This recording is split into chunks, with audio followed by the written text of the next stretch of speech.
Sabe aquela sensação de quando você está completamente só em algum lugar e, de repente, todos os pelos dos seus braços se arrepiam? Aquela consciência assustadora que te faz parar no meio do passo e prender a respiração, forçando os ouvidos para escutar algo que você não consegue identificar direito? Eu costumava pensar que era só paranoia, a imaginação hiperativa de alguém que passava tempo demais em lugares isolados. Agora eu sei que não é bem assim. Agora eu entendo que nossos corpos às vezes percebem coisas que nossas mentes conscientes se recusam a aceitar. E às vezes o que está lá fora te observando é algo que não deveria existir. Preciso contar essa história desde o começo, mesmo que uma parte de mim ainda não consiga acreditar que aconteceu. Meu nome é Margaret Chan e eu faço trilhas e fotógrafo a vida selvagem nessas florestas há quase 25 anos. Comecei quando mal tinha 18 anos, recém-saída do ensino médio, acompanhando minha avó em acampamentos. Ela conhecia cada trilha, cada riacho, cada clareira escondida que valia a pena conhecer por aqui. A Allegheny National Forest se tornou meu segundo lar. E depois que a vovó se foi, continuei voltando ano após ano, aprendendo sobre a terra do jeito que ela me ensinou. Estas não são as suas trilhas de parque estadual bem cuidadas, com marcações de quilometragem e bancos de piquenique. Estou falando do interiorzão mesmo. Lugares onde a copa das árvores é tão densa que o meio-dia parece crepúsculo e onde a estrada asfaltada mais próxima fica a uma caminhada brutal de 6 horas por um terreno que quebraria a maioria dos trilheiros casuais. Eu achava que conhecia essas matas melhor do que conhecia meu próprio apartamento em Pittsburgh. Eu estava enganada, completamente enganada. Tudo começou no outono passado, quando começaram a surgir relatos nas pequenas comunidades na divisa da floresta sobre algo que estava destruindo acampamentos nas seções remotas do norte. Não era o dano usual de urso. Isso era diferente, violento de um jeito que não fazia sentido. Barracas rasgadas em tiras, cadeiras de acampamento torcidas em formas irreconhecíveis e, o mais perturbador de tudo, sulcos profundos cravados em troncos de árvores a alturas que exigiriam uma escada para alcançar. O Serviço Florestal culpou oficialmente um urso negro agressivo, mas a explicação não convenceu ninguém que realmente viu o estrago.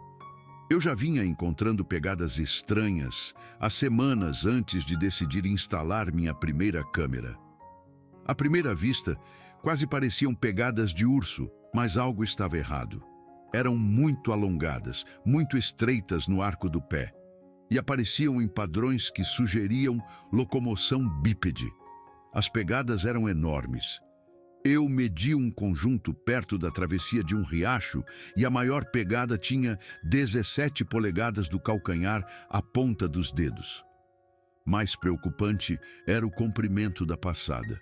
O que quer que tenha feito aquelas marcas estava cobrindo o terreno com passos que me teriam feito ir correr para acompanhar o ritmo. E ainda havia as marcas de garras, sulcos verticais descendo pela casca das árvores, começando a alturas de 2,5 metros a quase 3, parecendo deliberadas, quase artísticas em sua precisão. Numa manhã no final de setembro, topei com um conjunto recente daquelas pegadas distintas. Elas levavam diretamente a uma clareira que eu monitorava há anos. Uma abertura natural com uma caverna rasa, visível na base de um penhasco de calcário. Mas naquela manhã, aproximar-se da clareira pareceu diferente. A sinfonia habitual de sons da floresta tinha sumido, sem chapins, sem esquilos, sem corvos. A floresta estava prendendo a respiração, e o peso daquele silêncio me pressionava como uma força física. Foi quando decidi instalar uma câmera de vigilância dedicada. Escolhi um ponto a uns 25 metros da borda da clareira, montando minha câmera em uma faia robusta. O ângulo me dava uma visão desobstruída da área aberta e da boca daquela caverna rasa. O plano era simples: deixar a câmera funcionando por uma semana e depois voltar para checar o que ela havia gravado. Voltando para o meu carro, não conseguia me livrar da sensação de que não estava sozinha. A sensação era como um incômodo que eu não conseguia ignorar. Uma consciência persistente de que algo estava seguindo meu progresso por entre as árvores. A semana passou com uma lentidão agonizante. O dia 30 de setembro chegou e eu fiz a longa viagem de carro e a caminhada ainda mais longa de volta à clareira. A câmera estava exatamente onde eu a deixei. Peguei o cartão SD e fui para casa, ansiosa para ver o que a semana havia capturado. Naquela noite, carreguei as imagens no meu notebook. Os primeiros 5 dias mostraram o desfile esperado da vida selvagem da floresta. Então cheguei às imagens da sexta noite. O carimbo de data-hora mostrava 3h14 da manhã. A foto inicial estava escura, mas algo grande se movia na extremidade do quadro. A segunda foto, capturada 3 segundos depois, mostrava-o com mais clareza, e o que eu vi fez meu sangue gelar. O que quer que fosse, não era um urso. A figura estava totalmente ereta, claramente bípede e impossivelmente alta.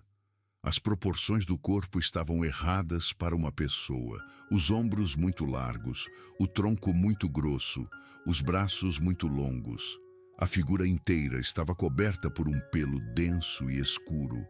Mas a terceira foto foi o que realmente destruiu meu entendimento do mundo.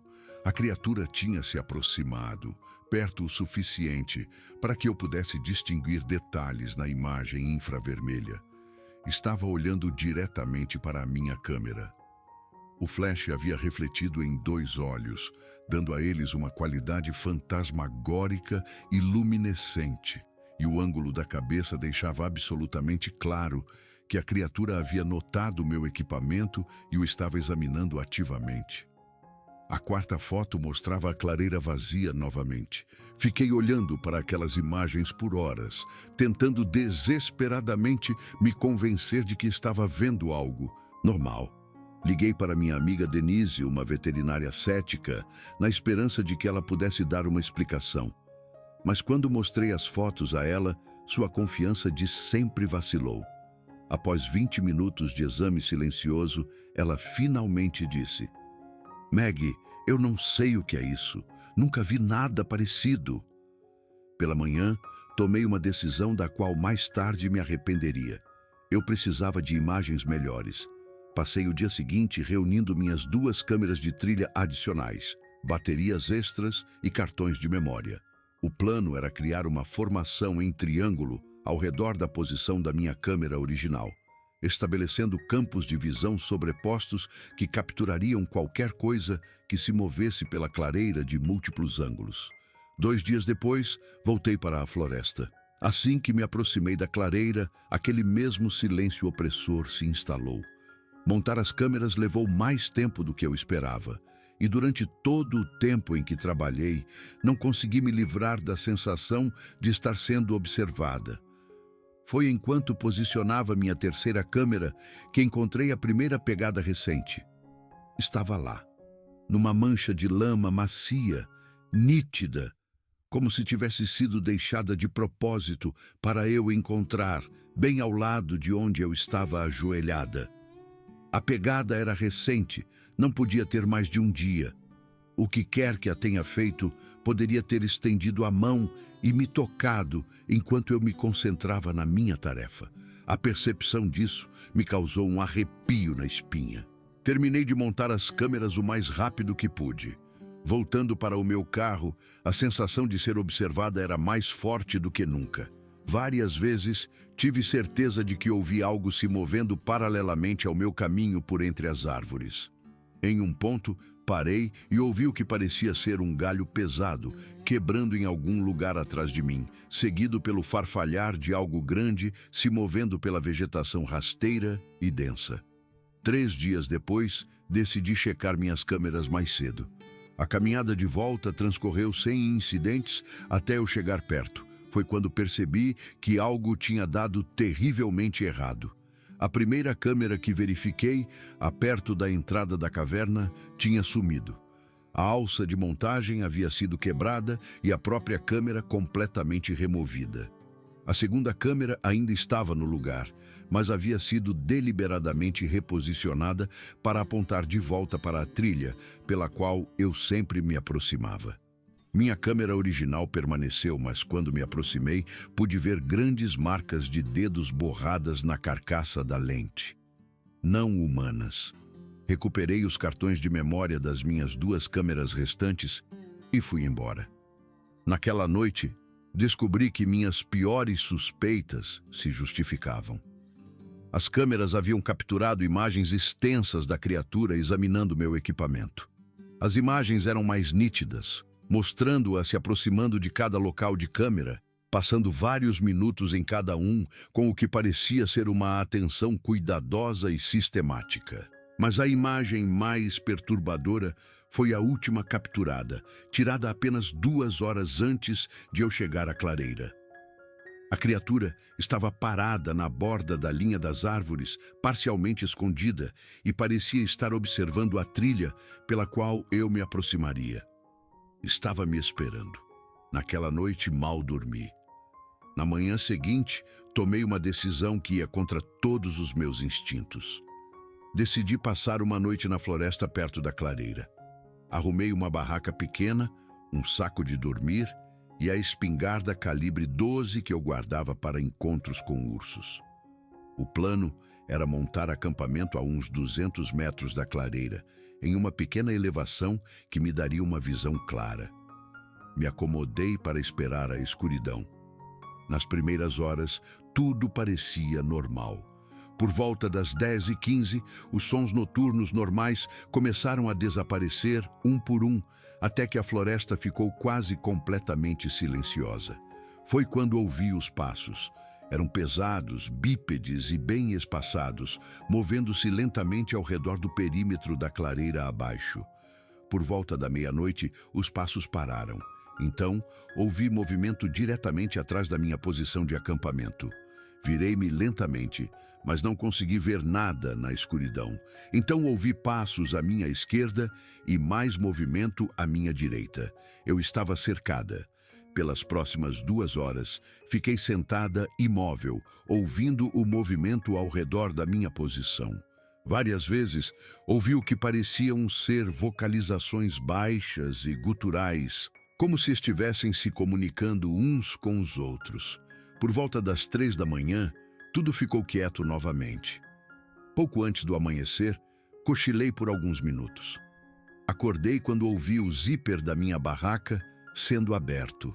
O som era inconfundível.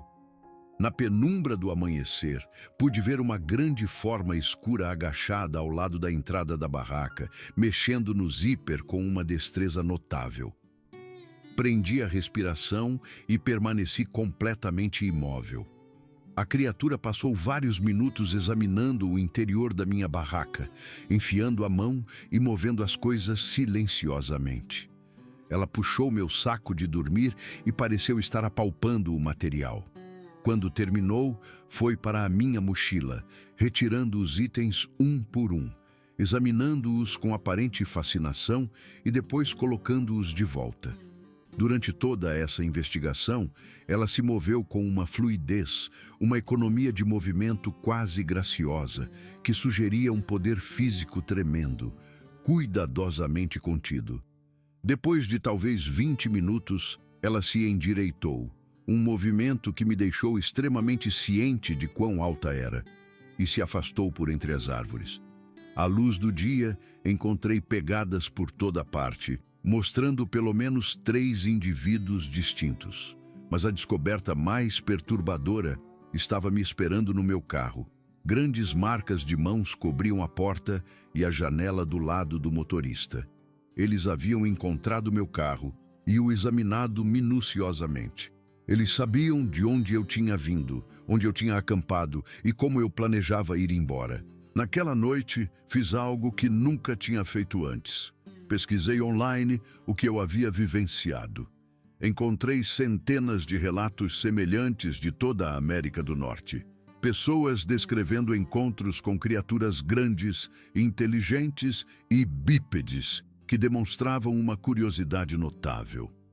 O que mais me preocupou foram os relatos de comportamento cada vez mais ousado, aproximando-se de acampamentos, examinando equipamentos e rastreando e observando ativamente visitantes humanos. Tentei ficar longe daquela área da floresta, mas evitá-la não foi o suficiente. Comecei a notar sinais de que meus visitantes noturnos poderiam ter me seguido. Pegadas na terra fofa ao redor do meu prédio. A sensação de ser observada quando eu ia levar o lixo para fora. A primeira prova definitiva veio cerca de um mês depois. Acordei uma manhã e encontrei marcas de mãos grandes e distintas do lado de fora da janela do meu quarto, no segundo andar. A constatação de que uma ou mais dessas criaturas haviam me seguido da floresta, encontrado onde eu morava e olhado pela janela do meu quarto enquanto eu dormia, foi aterrorizante além da descrição. 2 dias depois, voltei do trabalho e encontrei algo esperando no capô do meu carro. A câmera de trilha que havia sido roubada da clareira. Quando verifiquei o cartão de memória, encontrei dezenas de imagens novas. Algumas eram fotos da floresta de ângulos e locais que eu não reconheci. Mas as imagens finais eram as mais perturbadoras. Elas mostravam meu prédio, minha vaga de estacionamento, minha varanda, a janela do meu quarto, fotografada do lado de fora à noite, com as luzes acesas. A mensagem era inconfundível. Eles sabiam onde eu morava, e minha retirada do território deles não havia acabado com o interesse deles em mim. Naquela noite, ouvi passos pesados se movendo pelo estacionamento lá embaixo. Barulhos de arrastar no corredor do lado de fora da minha porta. Na manhã seguinte, tomei a decisão mais difícil da minha vida. Pedi demissão do meu emprego, entrei em contato com um corretor de imóveis e vendi todo o meu equipamento de atividades ao ar livre. Comecei a fazer planos para me mudar para um lugar longe de florestas e montanhas, um lugar plano, urbano e populoso. Já se passou mais de 1 ano desde o meu último encontro definitivo. Tenho um novo emprego e um novo apartamento em Columbus, uma nova vida que não tem nada a ver com a natureza selvagem que eu tanto amava. Mas ainda não me aventuro em áreas remotas e ainda verifico meus arredores regularmente. A experiência mudou toda a minha compreensão do que pode estar vivendo nas vastas áreas selvagens deste continente. Existem lugares lá fora onde existem coisas que a maioria das pessoas acharia impossível de acreditar. E algumas dessas coisas são inteligentes o suficiente para virar a vigilância contra o observador. Nunca contei essa história para ninguém antes, em parte porque sei como soa, mas também sei que minha curiosidade quase me custou mais do que noites sem dormir. Agora sei que existem lugares neste mundo onde os seres humanos não são os observadores mais inteligentes. Alguns mistérios é melhor que permaneçam sem solução. Algumas perguntas nunca deveriam ser respondidas, e algumas coisas que observam da escuridão é melhor que não sejam observadas de volta. Eu só queria poder parar de me perguntar o que eles queriam, o que estavam tentando aprender, o que poderiam ter feito se eu não tivesse recuado quando o fiz. Essas perguntas me seguem durante meus dias e assombram minhas noites, o preço que pago por um vislumbre de algo que nunca deveria ter sido visto. A mulher que eu era antes daquele outono, a confiante amante da natureza que pensava conhecer todos os segredos que aquelas montanhas guardavam, ela não existe mais. Em seu lugar, há alguém mais cautelosa, mais atenta, mais respeitosa com os limites entre o mundo humano e o mundo mais antigo e estranho que existe ao lado dele. Tenham cuidado lá fora, prestem atenção ao silêncio. Confiem na sensação quando seus instintos gritarem que vocês estão sendo observados. E se encontrarem pegadas enormes ao redor do seu acampamento, se suas câmeras de trilha começarem a se mover sozinhas, se a floresta ficar quieta de maneiras que parecem deliberadas em vez de naturais, vão embora. Apenas vão embora e não olhem para trás. Porque algumas coisas neste mundo é melhor que não sejam descobertas. E algumas descobertas, uma vez feitas, nunca podem ser desfeitas. Eu aprendi essa lição da maneira mais difícil. Eu sobrevivi. Mas a sobrevivência teve um custo que eu ainda estou pagando e provavelmente sempre vou pagar.